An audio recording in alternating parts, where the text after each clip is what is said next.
నమస్తే శ్రీమాత్రే నమః శ్రీకృష్ణాయ నమః.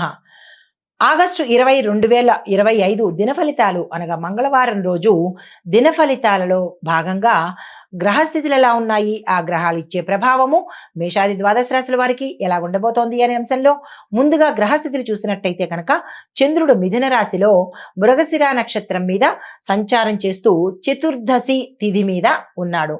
శని వక్రంగా కుంభరాశిలోను, బుధుడు కర్కాటక రాశిలోను, సూర్యుడు సింహరాశిలోను, మంగళుడు వృషభ రాశిలోను, శుక్రుడు కన్యారాశిలోను, గురుడు వక్రంగా మేషరాశిలోను, రాహువు మీనంలోను, కేతువు కన్యాలోను సంచారం చేస్తున్నారు.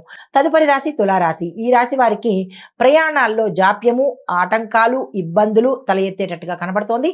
జాగ్రత్తలు తీసుకోండి. దీంతో పాటు బ్యాంకు పనుల గురించి ఏదైనా లోన్ల గురించి కానీ లేదా బ్యాంకు వ్యవహారాలు కానీ ఏవైనా కనుక మీరు చేస్తూ ఉంటే కనుక దానిలో తప్పులు దొరలడం కానీ లేదా మీకు శాంక్షన్ అవ్వకపోవడం కానీ ఏదైనా ఇబ్బందికరమైన అంశం ఒకటి చోటు చేసుకునేటట్టుగా కనబడుతోంది. ఈ విషయం జాగ్రత్తలు తీసుకోండి.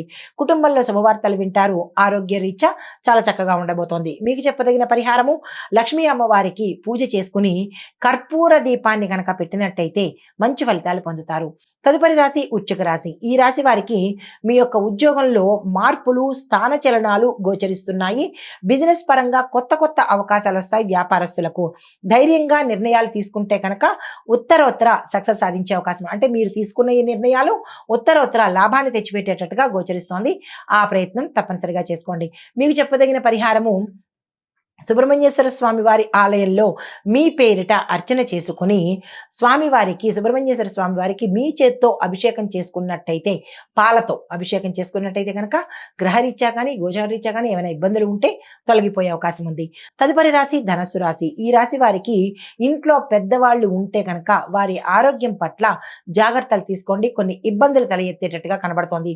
సంపద నష్టాన్ని తిరిగి మళ్ళా మీరు కష్టపడితేనే తప్ప పూడ్చుకోలేని పరిస్థితి కనబడుతోంది. కొంత వ్యయం కూడా వచ్చే అవకాశం కనబడుతోంది. వ్యాపారస్తులకు మాత్రము లాభాలు వచ్చేటట్టుగా కనబడుతోంది.